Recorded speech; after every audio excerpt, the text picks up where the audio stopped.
ఇప్పుడున్నటువంటి సిచ్యువేషన్లో political scenery అంతా మారిపోయింది, మీకు తెలిసిన విషయం అదంతా. ఎంపీకి సంబంధించి ఎలక్షన్స్ జరుగుతూ ఉన్నాయి. రోజుకో రకాలుగా అంటే ఇప్పుడు కాంగ్రెస్ పార్టీ టీఆర్ఎస్ పార్టీని ఇరుకుని పెట్టే కార్యక్రమం చేస్తూ ఉందని చెప్పేసి చాలామంది మీ బీఆర్ఎస్ నాయకులు మాట్లాడుతూ ఉన్నారు. అదేవిధంగా బీజేపీ కూడా కాస్త అంటే కక్షపూరిత చర్యటువంటి ఆ ధోరణులతో ముందుకు వెళ్తుందనేది చాలా చర్చలు జరుగుతూ ఉన్నాయి. సో ముఖ్యంగా చూసుకుంటే ఈ ఎంపీ స్థానాలు, ఈ 17 స్థానాలు మరి బీఆర్ఎస్ పార్టీ గెలుచుకునే పరిస్థితి ఇప్పుడు కనపడుతుంది. ఎందుకంటే రేవంత్ రెడ్డి గారు అంటూ ఉన్నారు, మేము గేట్లు తెరిస్తే బీఆర్ఎస్లో ఒకళ్ళు కూడా ఉండరు. సో ఇలాంటి కార్యక్రమాలన్నీ జరుగుతూ ఉన్నాయి. ఒకవేళ నిజంగానే గేట్లు తెలిస్తే గనక అంటే నిజంగా బీఆర్ఎస్ పార్టీని నమ్ముకున్న వాళ్ళు, ఉద్యమ సందర్భం నుంచి బీఆర్ఎస్ పార్టీని నమ్మి ఎటువంటి స్వార్థం లేకుండా నిస్వార్థంగా పనిచేసిన వాళ్ళు, నిజంగా చెప్పాలంటే ప్రాణాలు సైతం అంటే పార్టీ కోసం కావచ్చు, ఉద్యమం నుంచి కావచ్చు పెట్టిన వాళ్ళందరూ గేట్లు తెరిస్తే అటువంటి స్వార్థపరులు పోతారు కదా. పోతే నిజమైన కార్యకర్తలు, నిజంగా కష్టపడిన వాళ్ళు, పార్టీని నమ్ముకున్న వాళ్ళు అలాగే నిలబడి ఉంటారు, బలమైన నాయకులుగా ఎదుగుతారు. అది ఒక రకంగా చెప్పాలంటే కాలం చేసిన ప్రక్షాళన అని చెప్పొచ్చు. ఓకే, నా వరకు ఇది నా వ్యక్తిగత అభిప్రాయం. ఓకే, రాజకీయాల్లో పార్టీని నమ్ముకున్న వాళ్ళు, కష్టపడ్డ వాళ్ళు, ఎటువంటి స్వార్థం లేకుండా ఇంకా వాళ్ళ జీవితాలను పణంగా పెట్టే వాళ్ళు వందల మంది ఉన్నారు. బీఆర్ఎస్ పార్టీలో కూడా ప్రజెంట్ ఉన్నారు. వాళ్ళకి ఎటువంటి అంటే వాళ్ళు ఏదో నాకు ఈరోజు ఏదో లాభం చేకూడుతుంది అని కాదు. వాళ్ళు తెలంగాణ ఉద్యమ సందర్భం నుంచి ఉండి పార్టీ ఈరోజు కాకపోతే రేపు గుర్తిస్తుందనో, లేకపోతే పార్టీ నుంచి ప్రజలకు ఇంత చేస్తున్న క్రమంలో మేము మా వ్యక్తిగత స్వార్థం చూసుకోవద్దనో పనిచేస్తున్న వాళ్ళు గ్రామ స్థాయిల నుంచి చాలామంది ఉన్నారు. వాళ్ళందరూ బలమైన నాయకులే, కానీ వాళ్ళకు ఒక బలమైన స్థానం రాలే చాలామందికి. అది ఖచ్చితంగా భవిష్యత్తులో వస్తుంది, ప్రక్షాళన జరుగుతుంది. గేట్లు తెరిస్తే తెరుచుకోనియండి, పోయేవాళ్ళు పోతారు, ఉన్న వాళ్ళే బలమైన నాయకులు, ఉన్న వాళ్ళే కొట్లాడతారు. నిజంగా వాళ్ళకి అవకాశం వచ్చిందని అనుకుంటాం. నా వరకు నేను వ్యక్తిగతంగా అయితే అదే గతంలో అంటే 88 సీట్లు వచ్చినప్పటికీ కూడా టీఆర్ఎస్కి ఒక 13 మందిని సంతలో గుడ్లు మాదిరిగా కొన్నారని చెప్పేసి చాలామంది మాట్లాడారు. ఎందుకంత అవసరం ఏమొచ్చింది అనేది. కానీ ఇప్పుడు అదే రిపీట్ అవుతుంది, కేసీఆర్కి సరైన దెబ్బ పడ్డది అనేది కొంతమంది వాదన. ఇప్పుడు ఒకటి ఏంటంటే నాకు అబ్జర్వ్ చేసినంత వరకు కావచ్చు, బిఫోర్ నాకున్న ఒక చిన్న అవగాహన మేరకు కేసీఆర్ గారికి ఒకటి ఏముందంటే తెలంగాణను ఇప్పుడు మొట్టమొదట మనం రాష్ట్రం డివైడ్ అయిన తర్వాత చాలా లెక్కలు తీర్చుకోవాల్సిన పరిస్థితి ఉంటుంది.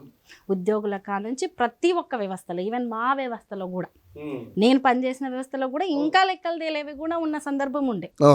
కాబట్టి ప్రతి వ్యవస్థలో అదంతా చేసుకుంటూ వచ్చి ఆ డివైడేషన్ ఏదైతే ఆ రాష్ట్రానికి ఈ రాష్ట్రానికి అట్లా కొత్త రాష్ట్రము మనకు, ఈ కొత్త రాష్ట్రంలో మనము తెలంగాణను సస్యశ్యామలంగా చేసుకుందాం అనుకున్నాం, ఒక ప్రగతి బాటలో నడిపిద్దాం అనుకున్నాం.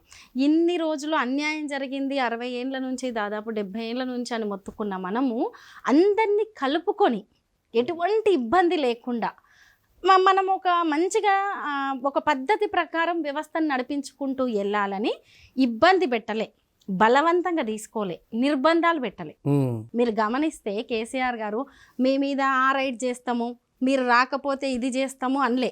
వచ్చిన వాళ్ళను మీరు బంగారు తెలంగాణలో కావచ్చు ప్రగతి మార్గంలో నడవడానికి ఆహ్వానించిర్రు అంతే. అంటే వాళ్ళు వస్తా అంటే వాళ్ళని వద్దనలేదు, కానీ ఎవరిని నిర్బంధ పెట్టలే, ఎవరిని నిర్బంధాలకు గురి చేయలే. ఇగో మీ మీద ఆ రైడ్ చేస్తాం, మీ బిజినెస్లను ఇది చేస్తాము, లేకపోతే మిమ్మల్ని ఇంకో రకంగా దెబ్బతీస్తామని మాట్లాడలే. ఈ తెలంగాణ రాష్ట్రము కొన్ని ప్రయోజనాల కోసము, మన తెలంగాణ ప్రజల లబ్ధి కోసం ఏర్పరచుకున్నది. కాబట్టి మనం ఒక విజన్ పెట్టుకొని పని చేస్తున్నాము. ఆ పని చేసే క్రమంలో అన్ని వర్గాలకి ఎలాగైతే లాభం చేకూరేటట్టు మన పని ఉండాలో, అందరూ నాయకులు వాళ్ళ మేధోశక్తి కావచ్చు, ఇతర ఏదైనా సరే మనకు ఉపయోగపడితే నష్టం ఏం లేదు కదా అనుకున్నారు. కానీ ఇప్పుడు పరిస్థితి అట్లా లేదు, నిర్బంధంగా తీసుకుంటున్న పరిస్థితి కనబడుతుంది 3 నెలల్లోనే. ఓకే, కాబట్టి అప్పుడు అలా వచ్చిన వాళ్ళ వల్ల కొన్ని ఇబ్బందులు ఎదుర్కొన్న వాళ్ళు కూడా కొంత ఉన్నప్పటికీ మీరు ఇలా అంటున్నారు. కానీ గతంలో కూడా ఇదే విధంగా పదవులు ఆశ చూపు, లేకపోతే ఇంకొక రకంగా కేసీఆర్ గారు కూడా ఇదే తరహాలో ఆ 13 మందిని తీసుకున్నారు అనేది కూడా వాళ్ళు గట్టిగా నొక్కానించి చెప్తున్నారు. ఒకటి పదవుల ఆశ చూపు అని కాదు, ఆల్రెడీ పదవులలో ఉన్న వాళ్ళే, వాళ్ళు ప్రజాప్రతినిధులుగా గెలిచిన వాళ్ళే. ఇప్పుడు కేసీఆర్ గారు ఏమనుకున్నారంటే ఏ ఒక్క ప్రాంతము తెలంగాణలో ఈ మూల నుంచి మొదలుకుంటే ఆ మూల వరకు ఇప్పుడు వ్యవసాయ రంగం నుంచి మొదలుకుంటే ప్రతి రంగం వరకు మనం ప్రతి రంగంలో మనదైన పని విధానాన్ని చాలా మెరుగ్గా చేసుకుంటూ వెళ్ళాలి. అలా చేసుకుంటూ వెళ్తే అక్కడి నుంచి వేరే రకమైన ఇప్పుడు మన ప్రజాప్రతినిధి కాని వాళ్ళు ఇంకో రకమో ఇంకో ఏరియా ఉంటే వాళ్ళు డెవలప్ చేయలేకపోవచ్చు. ఓకే, ఏమంటుండొచ్చు, మాకు అవకాశం ఇవ్వలేదు ఇంకేటో అని చెప్పేసి కేసీఆర్ గారి మీద టీఆర్ఎస్ ప్రభుత్వం, అప్పుడు టీఆర్ఎస్ ఇప్పుడు బీఆర్ఎస్ ప్రభుత్వం మీద చేసి అక్కడ ప్రజలకు ఏమైనా నష్టం కలుగుతుందేమో.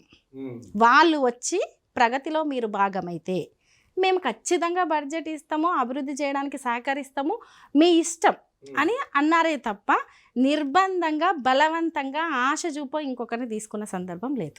ప్రధాన ప్రతిపక్షం లేకుండా చేశారనేది వాస్తవం ఏమంటారా? అంటే ఆ ప్రధాన ప్రతిపక్షంగా చేశారంటే అప్పుడున్న సందర్భంలో ఏమని ఆలోచించారంటే రవి, ఇప్పుడు ప్రతిపక్షం ఉందా ఇదా అదా కాదు, మన తెలంగాణను బాగుపరచుకోవడానికి ఎన్ని హస్తాలు ఎంతమంది వస్తే అంత మనం బాగుపరచు. అన్ని నియోజకవర్గాల్లో మన ఎమ్మెల్యే ఉంటే బాగుంటుందన్న ఉద్దేశం. వచ్చిన వాళ్ళను కాదనలేదు, మీరు పని చేస్తానంటే నేను అవకాశాలు ఇస్తాను చెప్పారు. కానీ కక్ష గట్టినట్టు ఆ పార్టీ మీద కక్షనో ఈ పార్టీ మీద కక్షనో ఇంకేదో ఆ నాయకుడి మీద కక్షనో కక్ష గట్టినట్టు ప్రవర్తన అయితే లేదు.